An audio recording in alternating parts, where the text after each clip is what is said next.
৮ বছরের সংসার ছেড়ে স্ত্রী বাড়ি থেকে চলে যাচ্ছিল, তবে যাওয়ার আগে সেখানে একটি ক্যামেরা ফিট করে সে চলে যায়, কারণ তার সত্যিটা জানা খুব দরকার। সে জানতে পারে তার যাওয়ার আধ ঘন্টা পরই তার স্বামীর সব থেকে ঘনিষ্ঠ বন্ধু তার বাড়িতে যায় আর স্বামীকে জড়িয়ে ধরে। শাশুড়ির সঙ্গে খুব সুন্দর সম্পর্ক, সে বুঝতে পারে তাকে ডিভোর্স দেওয়ার কারণ।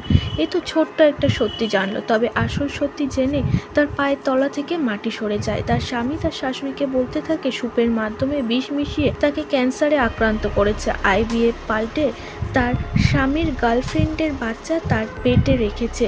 এ কথা শুনে সে যখন দৌড়ে সে বাড়িতে যায়, তখনই তার ব্লিডিং শুরু হয়ে যায়। তাকে সঙ্গে সঙ্গে হাসপাতালে ভর্তি করা হয়। তার শাশুড়ি বলে, এ বাড়ির বউ তোমাকেই করা হবে। তখনই তার শাশুড়ির কাছে ফোন যায়, তারা সঙ্গে সঙ্গে হাসপাতালে পৌঁছায়। নার্স তাদের বলে, দুজনের একজনকে তোমাদের বেঁচে নিতে হবে। শাশুড়ির সঙ্গে সঙ্গে বলে, বাচ্চাকে বাঁচাও। আসলে এই বাচ্চার কারণেই সে অনেক সম্পত্তি পাবে। তবে শাশুড়ি বুঝতে পারেনি বাচ্চা আগে থেকেই মরে গেছে।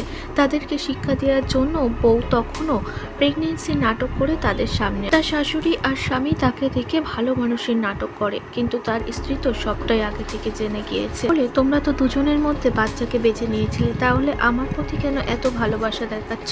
এই বলেই সে সেখান থেকে চলে যায়। তার স্বামী বোঝাতে থাকে এটা সম্পূর্ণ মিথ্যে কথা, কিন্তু স্ত্রী কোনো কথাই শোনে না। 7 দিন পর তার ডেলিভারির সময়ে সকলেই হসপিটালে জমা হয় না। ওটি থেকে বেরিয়ে খবর দেয় স্ত্রী মারা গেছে এবং ছেলে এখনো অসুস্থ। তার শাশুড়ি তখনও লোককে দেখানোর জন্য নাটক করেছে। নার্স বলে, বাচ্চা অসুস্থ, এক্ষুনি বাচ্চা আপনারা পাবেন না, এখন আপনারা যান। শাশুড়ির স্বামী চলে যেতে স্ত্রী বাইরে বেরোয়। সবটা জানার জন্য সাবস্ক্রাইব করো।